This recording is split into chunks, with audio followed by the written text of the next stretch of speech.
الحمد لله رب العالمين الرحمن الرحيم مالك يوم الدين إياك نعبد وإياك نستعين۔ اب آئے چوتھی روایت، اللہ کے فضل و کرم سے لائنیں لگا دوں اگر وقت کے دامن میں گنجائش رہے تو، پتہ ہی نہیں ہے دنیا کیا کر رہی ہے۔ چوتھی روایت پیش کرتا ہوں، ابو الجحاف رضی اللہ تعالی عنہ یہ روایت دے رہے۔ ابو الجحاف کی روایت ہے، امام احمد بن حنبل نے اپنی کتاب فضائل صحابہ میں نقل کی ہے، جلد نمبر 1 صفحہ نمبر 131، حدیث کا نمبر ہے 101۔ کیا لکھتے ہیں؟ ابو الجحاف کہتے ہیں لما بوجع ابو بکر، جب ابو بکر کے ہاتھوں پر لوگوں نے بیعت کی، فبایا علی واصحابہ، تو مولا علی نے بھی بیعت کی، آپ کے ساتھیوں نے بھی بیعت کر لی۔ اب بیعت ہونے کے بعد کیا ہوا؟ کہتے ہیں اس کے بعد ایک منظر ہوا ہے، 3 دن تک ابو بکر اپنے گھر سے باہر آتے تھے، منبر پر کھڑے ہو جاتے تھے، اعلان کرتے تھے مجمع میں، لوگوں ایھا الناس قد اکلتکم بیعتکم حل من کارہ، کھڑے ہو کر کہتے تھے میں تم پر لوگوں پر کوئی پابندی نہیں رکھتا، مجھے خلیفہ مانو یا نہ مانو، میں تمہیں اپنی بیعت سے آزاد کرتا ہوں، ہے کسی کو اعتراض میرے خلیفہ بننے پر بتائے، میں چھوڑ دیتا ہوں خلافت کو۔ روایت کیا کہتی ہے؟ سنو لفظ، ابو الجحاف کہتے ہیں فَيَقُومُ عَلِي ابن ابی طالب فی اوائل الناس، سب سے پہلے ابو بکر کی بات سن کے جو کھڑا ہوتا تھا وہ مولا علی ہوتے تھے، اور کیا کہتے تھے؟ واللہ لا نکیلک ولا نستقیلک ابدا، ابو بکر اللہ کی قسم نہ ہم آپ کی بیعت توڑیں گے نہ آپ سے توڑنے کا مطالبہ کریں گے۔ اور اگلا جملہ کیا ہے مولا علی کا؟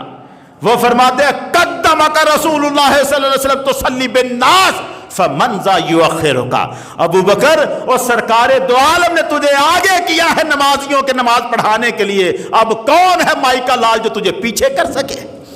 تجھے رسول نے آگے کیا ہے، اب کسی کی جرت نہیں ہے کہ تجھے پیچھے کر سکے۔ کون کہہ رہا ہے؟ مولا علی علیہ السلام کہہ رہے ہیں، اور مولا علی علیہ السلام مورے لگا رہے ہیں ابو بکر صدیق رضی اللہ تعالیٰ عنہ کی خلافت۔ کون کہتا ہے؟ 5ویں روایت پیش کرتا ہوں، بس روایت تھوڑی کر لوں گا ابھی آگے، لیکن 5ویں روایت پیش کر دیتا ہوں۔ الریاض النظرہ فی مناقب العشرۃ المبشرہ، اس کتاب میں یہ روایت ہے، جلد نمبر 1 صفحہ نمبر 124 پر حضرت عبداللہ ابن عباس رضی اللہ تعالیٰ عنہ کی روایت ہے۔ ابن عباس رضی اللہ تعالیٰ عنہ یہ روایت کچھ تھوڑا سا ٹکڑا میں نے ایک دفعہ اسی مجلس میں سنایا تھا، آج مکمل کرتا ہوں۔ ابن عباس رضی اللہ تعالیٰ عنہ کہتے ہیں جاء ابو بکر و علی یزوران النبی صلی اللہ علیہ وسلم بعد وفاتہ بستۃ ایام، حضور کا وصال ہوا، آپ کے وصال کے 6 دن بعد ابو بکر اور علی حضور کی قبر کی زیارت کو آئے۔ کتنے دن بعد؟ 6 دن بعد آئے ہیں۔ 6 دن بعد قبر انور جس کمرے میں ہے، جس حجرے میں ہے، اس کے دروازے میں کھڑے ہو کر کیا کہا؟ حضرت علی نے ابو بکر صدیق سے ایک جملہ کہا، تقدم یا خلیفۃ رسول اللہ۔ کب کی بات ہے؟ حضور کے وصال کو کتنے دن گزرے؟ 6 دن۔ علی کیا کہتے ہیں؟ تقدم یا خلیفۃ رسول اللہ، اے رسول اللہ کے خلیفہ آگے بڑھیں۔ او علی تو 6 دن بھی ابو بکر کو خلیفہ کہہ رہے ہیں، تو کیسے کہہ سکتا ہے ابو بکر نے 6 مہینے خلیفہ ہی نہیں مانا؟ کیسے کہتے ہیں 6 دن؟ علی کہتے ہیں تقدم یا خلیفۃ رسول اللہ، اے رسول اللہ کے خلیفہ آگے بڑھیں۔ کیا جملہ کہا ابو بکر صدیق نے؟ علی کیا کہہ رہے ہو، میں آگے بڑھ جاؤں؟ ابو بکر تجھ سے آگے بڑھ جائے؟ ابو بکر آگے بڑھے تجھے کنڈ ہو جائے؟ ما کنت لیتقدم رجلا سمعت رسول اللہ صلی اللہ علیہ وسلم یقول فیہ، علی میں نے حضور سے ایک فرمان سنا ہے تیرے بارے میں، اس فرمان کو سن کر اب جرت نہیں ہے ابو بکر کی تجھ سے آگے قدم رکھ دے۔ کیا فرمان ہے؟ علی نے پوچھا کیا فرمان ہے حضور کا؟ ابو بکر صدیق رضی اللہ تعالیٰ نے فرمایا میں نے سنا سرکار دو عالم فرماتے تھے علی منی کا منزلتی عند ربی، علی مجھے اتنا پیارا ہے جتنا میں محمد اپنے رب کو پیارا ہوں۔ نعرہ تکبیر، نعرہ رسالت، شان احمد مصطفیٰ، شان مصطفیٰ، شان اولیاء، نعرہ حیدری۔ علی میں تجھ سے آگے نہیں بڑھ سکتا، اور جتنے محمد اپنے رب کو پیارا ہے اتنا تو کائنات میں کوئی رب کو پیارا نہیں ہے۔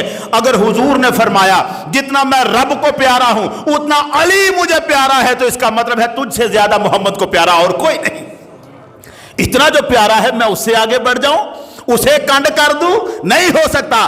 آپ آگے بڑھیں۔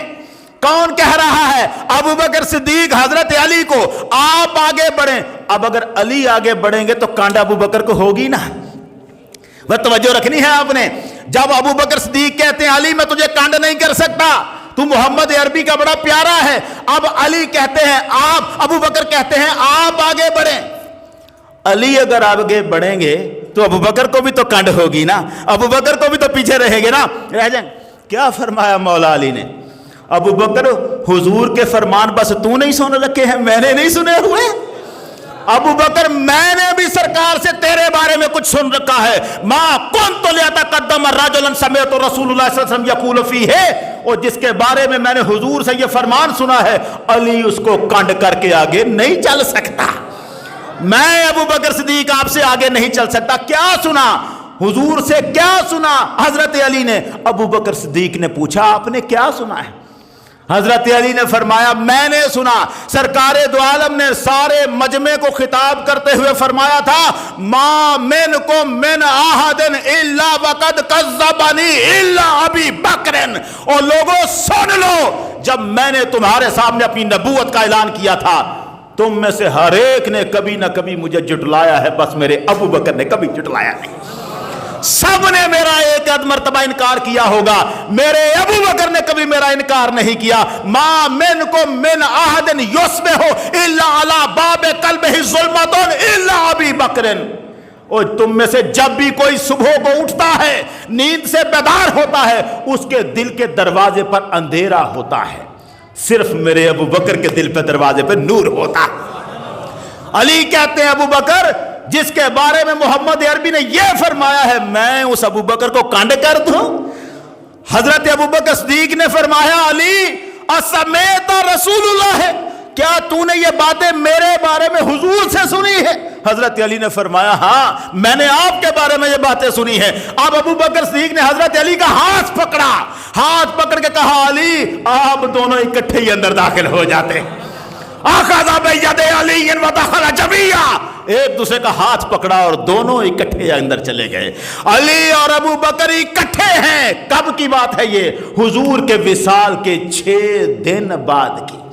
وہ 6 دن بعد ان کا نظارہ کر، تو 6 مہینے کو روتا پھر رہا ہے، تو کہتا 6 مہینے علی ناراض رہے بیعت نہیں کی، تجھے خدا کی قسم لائنے لگا دوں اگر وقت کا دامن مجھے گنجائش دیتا، ابھی تو انہی کتابوں میں بڑا کچھ تھا مگر مجھے سارا کچھ نہیں، مجھے وقت بھی تو دیکھنا ہے۔ یہی کافی ہے ہمارے سمجھنے کے لیے، ماننے کے لیے علی ابو بکر سے جدا نہیں ہیں، ابو بکر علی سے جدا نہیں ہیں۔ امام زین العابدین کے بیٹے حضرت زید بن علی نے کہا تھا، آپ نے فرمایا، سنن دارقطنی کی روایت ہے، آپ نے فرمایا البراء من ابی بکر و عمر البراء من علی۔ امام زین العابدین کے بڑے بیٹے ہیں زید، فرماتے ہیں جو ابو بکر اور عمر سے تعلق جس کا ٹوٹا اس کا مولا علی سے بھی تعلق ٹوٹ گیا۔ کوئی رشتہ اس کا علی سے نہیں ہے جس کا رشتہ ابو بکر و عمر سے نہیں ہے۔ ابو بکر و عمر یہ ہے ہمارے نبی کی آنکھیں ہیں، نبی کے کان ہیں، ہمارے سر کا تاج ہے یہ لوگ۔ سیدنا صدیق اکبر رضی اللہ تعالیٰ عنہ، ان کی عزتوں اور عظمتوں پر ہماری جانیں قربان۔ اللہ تعالیٰ ہمیں وہ صدیقی اسوہ عطا فرمائے کہ ہم اپنے نبی پر اس طرح جان و مال نچھاور کر سکیں جو ابو بکر صدیق نے کر کے ہمیں دکھایا ہوا ہے۔ وہ طریقہ آئے، وہ عشق آئے، وہ محبت آئے ہمارے اندر کہ آل محمد کے اوپر ہم اسی طرح قربان ہو جائیں جیسے ابو بکر صدیق رضی اللہ تعالیٰ عنہ قربان ہوئے ہیں۔ ابو بکر صدیق کی زندگی سوائے وفا شعاری کے اور کیا ہے یار، سوائے محمد کی آل پر قربان ہونے کے اور کیا ہے یار۔ پتہ نہیں جن لوگوں نے پڑھا نہیں وہ نہیں جانتے، ورنہ ہم تو کہتے ہیں، میں ایک جملہ اپنے طرف سے کہہ دیا کرتا ہوں، ہم جتنے لوگ بھی آل محمد کے وفادار بن جائیں، ابو بکر ہمارا سب کا پھر بھی سردار رہتا ہے۔ آل محمد کی وفاداری میں کوئی ثانی ابو بکر کا نہیں بن سکتا جتنی خدمت ابو بکر صدیق نے کر دی ہے ان کی۔ اللہ تعالیٰ حضور کے ہر صحابی کی محبت سے ہمارے دل کو منور فرمائے۔ وآخر دعوانا ان الحمدللہ رب العالمین۔